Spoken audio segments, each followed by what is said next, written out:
200 Days of Photographs. How a 100-day photo challenge doubled, creating a lasting thread of beauty in my daily life. I introduced you to the photo challenge I was doing to Kendra Webster last winter. We've kept it going and it has new twists.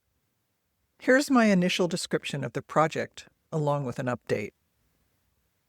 Last December, I was introduced to the idea of a 100-day creative project in one of Suleika Jayod's monthly creative hours. Her guest that day was Michael Beirut, international designer, Yale professor, and originator of the 100-day project. The idea of the project is to choose a creative activity that you could commit to for 100 days in a row. The medium is wide open, but whatever you decide to do must be repeated in some form every day. When given as a classroom assignment, each student gets 15 minutes on the 100th day to present their project to the class. Here are just a few examples of past projects as reported by Design Observer. Rachel Berger picked a paint chip out of a bag every day and responded to it with a short writing. Ely Kim filmed himself doing a different dance in a different place every day. Hilla Katke demonstrated 100 ways to use a clunky wooden folding chair. Lauren Adolphson took a picture of 100 people she'd never met before. Tara Kelton destroyed a small plastic man every day a different way for 100 days. In introducing the challenge, Suleika shared, "I know from experience how powerful the 100-day project can be, both the sense of creative possibility and the organizing principle it affords. Your day becomes centered around making one tiny, beautiful thing. There are so many shapes such a project can take, from writing morning pages to painting, piano playing, or walking in nature." I was intrigued. At the time, I was about to have cancer surgery. The authoritarians were winning, and I needed something positive to look forward to. Most of you listening to this essay know I'm an author and a writing teacher, so it would be logical for you to assume that my 100-day project would center on writing. It doesn't. As I listened to Suleika, I immediately knew the genre I would choose: photography. Since I wasn't part of a college class undertaking this assignment together, and I'm a big believer in community support, I knew it would be more fun and that I'd be more successful if I didn't take on this practice alone. So I reached out to my friend Kendra Webster and asked if she'd join me as an accountability partner, texting each other one new photograph a day for 100 days. I was thrilled when she said yes. Kendra has been my perfect partner in this pursuit. When she joined my 2024 creative pilgrimage on the Camino de Santiago in Spain, I noticed the quality of her photographs right away. I've always blogged my travel retreats, and I wanted to be able to include better photographs, but to do so, I had to become a better photographer. One morning, as we strolled together through rolling farmland, savoring the warm September sun, I told Kendra that, and she offered to sit with me at lunch to give me some pointers. A couple of hours later, we cozied up on a bench at an outdoor cafe on the Camino.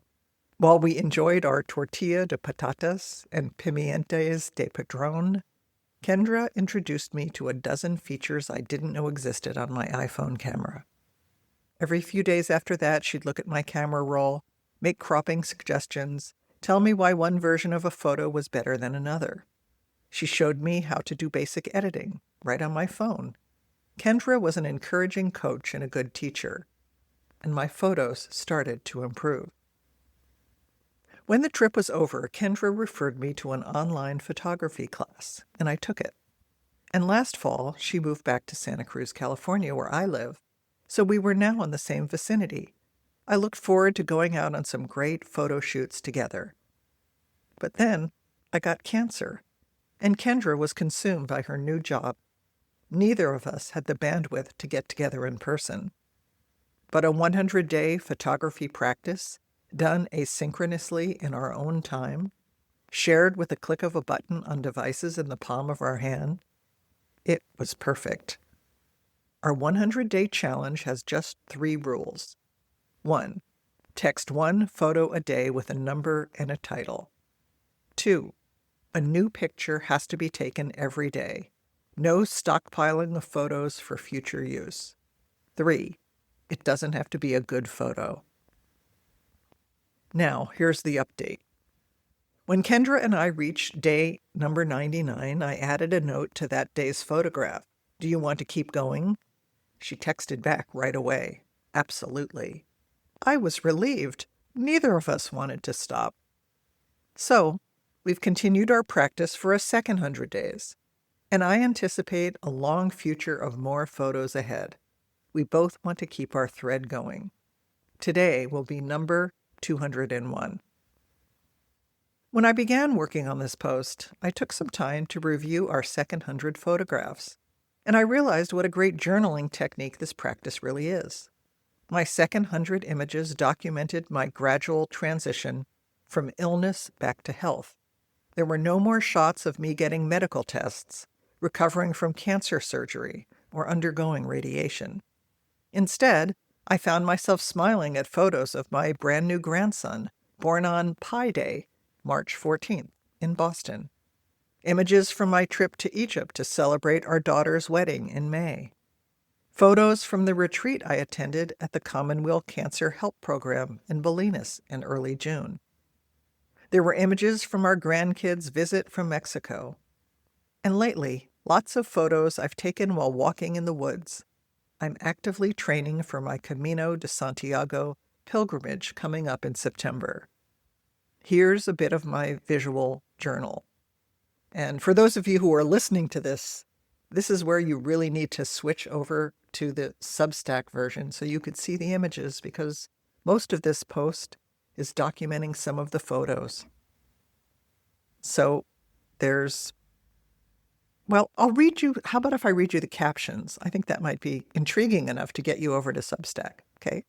Number 90, on the tee in Boston, practicing the route to the hospital. Photo by Laura Davis. Street scene, number 138, street scene in Dahab, Egypt. Photo by Laura Davis. Number 141, goats on a wall, Dahab, Egypt. Photo by Laura Davis. Number 175, morning light, Commonweal Beach. Photo by Laura Davis. Number 191, picture of my hiking poles. Training hike for the Camino. Photo by Laura Davis. Number 195, tunnel. Training hike for the Camino. Photo by Laura Davis. Sometimes our photos have nothing to do with the events in our lives. They just express our joy exploring photography. And there's a picture by Kendra. Number 128, pretty succulents. Photo by Kendra Webster. Number 98, standing at the top of the stairs at Wegmans Grocery, Medford, Massachusetts. Photo by Laura Davis. Number 165, child's ball. Photo by Kendra Webster. Our photos often capture images of the people and animals we love. Number 158, Ellie and the Bee. Photo by Laura Davis. Number 189, Sleepy Girl. Photo by Kendra Webster. And sometimes our photos create a conversation like these. Number 124, Rainy Day. Photo by Kendra Webster. Number 124, Rainy Day. Photo by Laura Davis. Or like these. Number 194, Redwoods. Photo by Laura Davis. Number 194, Redwood. Photo by Kendra Webster. Now here's another twist. 3.5 months into my photo challenge with Kendra, I was playing mahjong with my friend Liz Bensley, and I told her about what Kendra and I were doing. She immediately responded, I want to do that too. So, that very day, Liz and I undertook our own 100-day photo challenge. Same guidelines, same delight. We too have renewed our commitment past the first 100 days and are currently on number 133. I text Liz the same images I send Kendra with different numbers, and in exchange I get a whole different set of photos back. I love the way Liz tells mini stories with her photos. Here are a few of my favorite examples. Number 70, Here Comes Trouble, photo by Liz Bensley. Number 50, For the Birds, photo by Liz Bensley. Number 52, Trying to Hide, photo by Liz Bensley. Number 86, Dave is Here, photo by Liz Bensley. And for all three of us, there are always dogs in the feed. Here's one from Liz. Number 65, Dog and His Stuffy, photo by Liz Bensley. Here's another dog shot from Kendra. Number 148, photo by Kendra Webster. And here's our yellow lab, Luna, indulging in one of her favorite activities at the beach. Number 78, Home Sweet Home, photo by Laura Davis soon after her return from Egypt.